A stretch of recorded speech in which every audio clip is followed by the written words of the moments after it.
चाची सा all okay? अमीरा, अमीरा वानी घर छोड़ के भाग गई है। क्या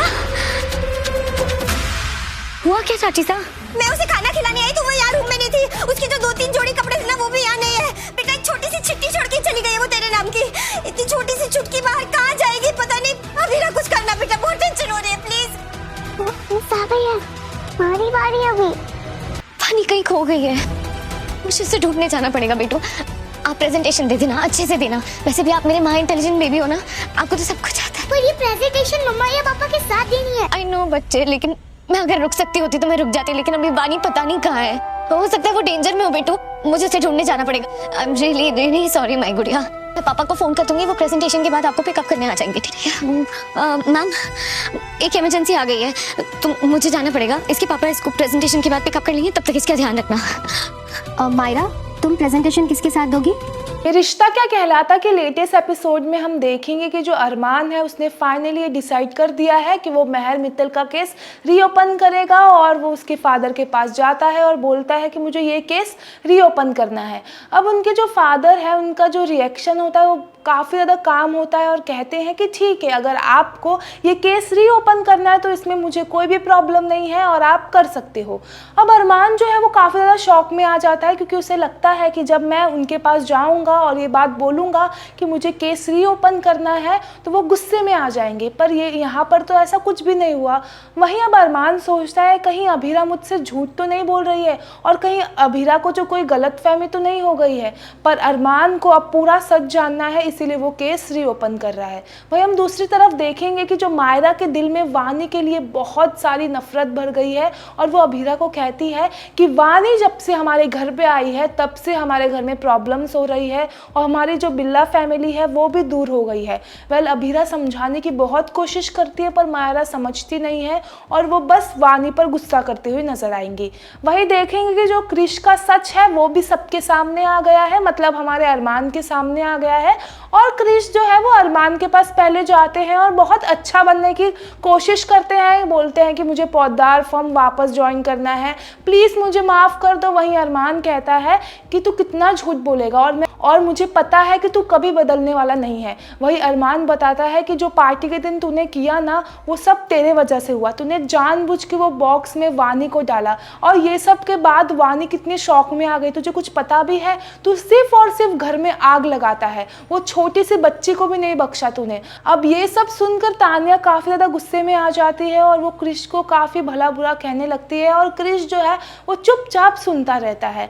अब मकर संक्रांति का त्यौहार है और सारे घर वाले जो है वो मकर संक्रांति बनाते हुए दिखेंगे, पर जो हमारी मायरा है उसके फेस से स्माइली चली गई है क्योंकि उसका बर्थडे पहले ख़राब हो गया और अब जो उसकी बिल्ला फैमिली है मतलब उसके मम्मी पापा वो भी एक दूसरे से अच्छे से बात नहीं कर रहे हैं, इसीलिए वो बहुत सैड है। पर वहाँ पर दादी सा आ जाती है और उसे मनाती है और कहती है कि तुम्हारी जो बिल्ला फैमिली है वो जल्द ही एक हो जाएगी और तुम तीनों एक साथ खुशी खुशी रहोगे। वेल हम देखेंगे कि कैसे वानी जो है वो चुपचाप बैठी होती है डाइनिंग टेबल पे और वो सॉस से अपने मम्मी पापा का नाम लिखती है और वहाँ पर आ जाती है अभीरा और कहती है कि आज आप हमारे साथ पतंग उड़ाओगे। वहीं वो कहती है कि नहीं मुझे नहीं उड़ाना क्योंकि जो सारे घर वाले मुझे बिल्कुल पसंद नहीं करते और अगर मैं वहाँ पर जाऊँगी तो सबको गुस्सा आ जाएगा। वेल अभीरा कहती है कि किसने बोला आपको, आप तो इतनी क्यूट हो, मुझे आप इतनी पसंद हो, आप मेरे साथ पतंग उड़ाओ क्योंकि मुझे पतंग उड़ाना बहुत अच्छे से आता है और अगर तुम मेरी टीम में आ गए ना तो पक्का हम जीतेंगे। अब पीछे से ये सब बात ना मायरा सुन रही होती है। अब मायरा को कहीं ना कहीं लगता है कि उसकी मम्मा अभीरा जो है वो वानी को ज़्यादा प्यार कर रही है और ना मुझे प्यार कर रही है और देखना इन फ्यूचर ना वानी के वजह से मायरा और अभीरा के रिश्ते पर कुछ तो रुकावट आ सकती है क्योंकि मायरा का रिएक्शन ना काफ़ी ज़्यादा शॉकिंग और गुस्से वाला होता है। वेल आगे देखेंगे कि जो महर मित्तल है वो बहुत गुस्से में है और बस उसने एक बार ठान ली है कि वो अभीरा और वानी को जल्द ही मार देगी, पर उसके फादर जो है उसे रोकने की कोशिश करते हैं। वेल आगे का जो सीन है वो काफ़ी ज़्यादा खतरनाक होने वाला है क्योंकि हम सब जानते हैं कि महर का गुस्सा कैसा है, वो गुस्से में किसी का भी खून कर सकते, जैसे उसने उस रात को किया था वो ड्राइवर का। अब धीरे धीरे कर ना महर का जो सच है वो सबके सामने आने वाला है। दरअसल होता ये है जब मकर मकर संक्रांति का दिन होता है, सारे घर वाले काफ़ी ज़्यादा खुश होते हैं। उसी बीच एक लड़का आता है और वो क्लिप लेकर आता है जिसमें वो सब रिकॉर्ड होता है जब महर उस ड्राइवर को मार रही होती है। अब ये सब अरमान देखता है और अभीरा को कहता है कि तुम सच बोल रही थी, महर मित्तल एक खूनी है और मुझे साफ साफ दिख रहा है कि वो कैसे वो ड्राइवर को मार रही है। पर अरमान जो बोलता है कि अब मुझे डर लग रहा है क्योंकि महर मित्तल एकदम साइको है और अगर उसने कुछ गलत कर दिया तो क्या होगा, अगर वो मेरे फैमिली को कुछ हार्म करेगी या उन्हें हर्ट करने की कोशिश करेगी तो मैं कैसे बचाऊंगा। वेल अभीरा कहती है कि तुम्हें बिल्कुल डरने की ज़रूरत नहीं है क्योंकि अब मैं तुम्हारे साथ हूँ और वानी को हम इंसाफ दिला के रहेंगे, उसके परिवार को, उसके माँ बाप के साथ जो भी हुआ है उन सारी चीज़ का इंसाफ हम दिला के रहेंगे और मैं तुम्हारे साथ रहूँगी।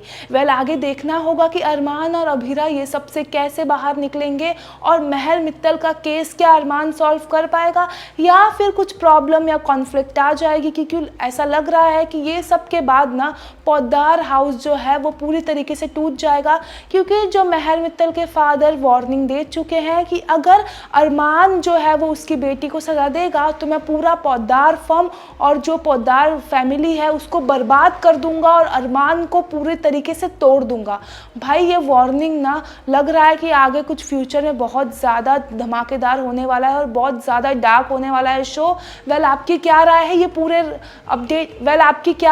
पूरे अपडेट को लेके हमें कमेंट बॉक्स में ज़रूर बताइए और अगर वीडियो पसंद आई हो तो लाइक शेयर कमेंट ज़रूर कीजिए।